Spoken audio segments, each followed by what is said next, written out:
SSC 26 batch তোমরা যারা already board প্রশ্ন অ্যানালাইসিস করেছো তারা দেখছো যে গতে এই ধরনের প্রশ্ন থাকে। প্রশ্নটা কি দেখো ভাইয়া, তোমাকে চিত্রে এইভাবে দিতে পারে যে 10 কুলম্বের একটা আধান আছে, এই আধানের ভিতরে কতগুলো ইলেকট্রন আছে, ইলেকট্রনের সংখ্যা তোমাকে বের করতে দিবে।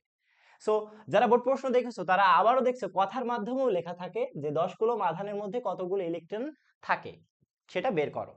সো এই ধরনের ইলেকট্রনের সংখ্যা আধানের ভিতর থেকে যদি বের করতে হয়, এইটা আমরা তোমাদের যে বোর্ড বইটা আছে এই বইটা সহজ ভাষায় উল্লেখ নাই, এজন্য আমরা এটা পড়ে আসি নাই। কিন্তু যারা বোর্ড প্রশ্ন সলভ করতে গেছো তারা অলরেডি এটা দেখে ফেলছো। সো এটা কিভাবে সলভ করব?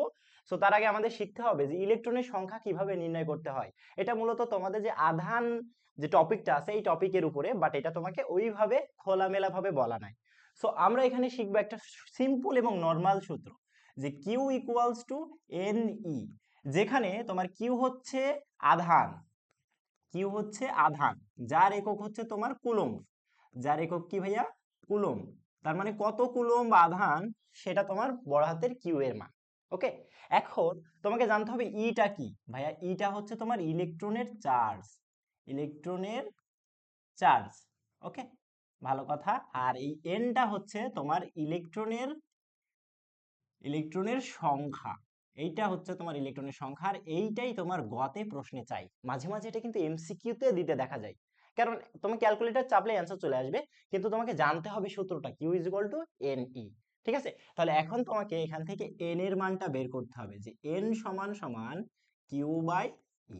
ওকে, এটা হচ্ছে আমার মেন ফর্মুলা, এটা হচ্ছে আমার একেবারে মেন ফর্মুলা। সো এই ফর্মুলা যদি তুমি না জানো তাহলে কিন্তু পারবা না। সো চলো আমরা ফর্মুলা শিখে ফেলছি, এখন ম্যাথটা সলভ করি। সো গতে 3 মার্কের একটা প্রশ্ন, সেটা তুমি ইজিলি সলভ করতে পারবা। তোমরা জানো কিউ সমান এন ই। সো আমাকে বলছে ইলেকট্রনের সংখ্যা বের করতে হবে, ইলেকট্রনের সংখ্যা এন, এন ইকুয়ালস টু কি বলতো ভাইয়া? কিউ বাই ই।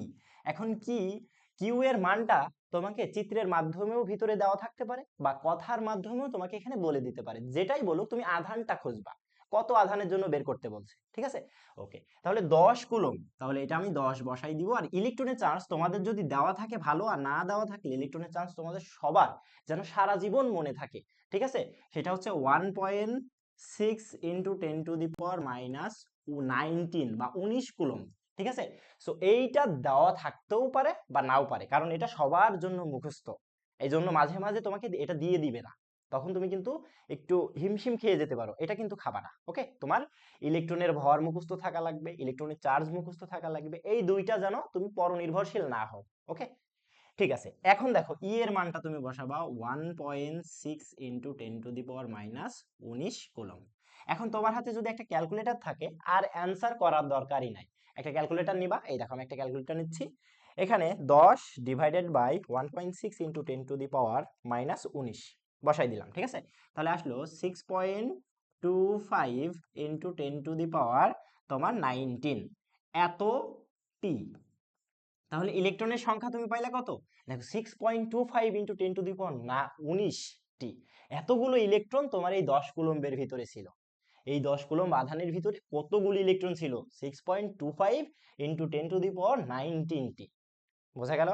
তাহলে এইটুকু লিখেই যদি তুমি সুন্দর করে পাশে অ্যান্সারটা এইভাবে লিখে দিয়ে আসো, শিওর তুমি তোমার টিচারের কাছ থেকে 3 মার্কস আশা করতে পারো। কিচ্ছু লেখা লাগবে না, পাশে তুমি চাইলে শুধুমাত্র এখানে একটা লাইন দিবা, দিয়ে বলবা যে কিউ সমান এত এবং ই সমান এত, আর এই যে এন ইজ ইকুয়াল টু একটা হট চিহ্ন দিবা পাশে, পাশে সাইড নোট হিসেবে।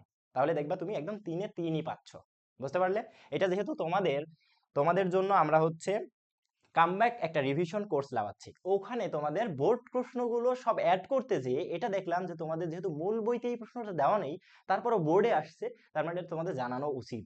তাই জন্য তোমাদের রিভিশন ব্যাচে এটা আমরা অ্যাড করছি, এবং তোমাদের একটা রিলস আকারে দেওয়ার জন্য ফ্রি হিসেবে এটা নিয়ে আসছি। ঠিক আছে, ওকে। যদি এমন আরো ভিডিও পাইতে চাও আর প্রত্যেকটা বেসিক ক্লিয়ার করতে চাও তাহলে অবশ্যই কোর্সে ভর্তি হও, আর যদি শুধু রিলস করতে চাও তাহলে আমাদের পেজে ফলো দিয়ে রেখো। ঠিক আছে, আসসালামু আলাইকুম।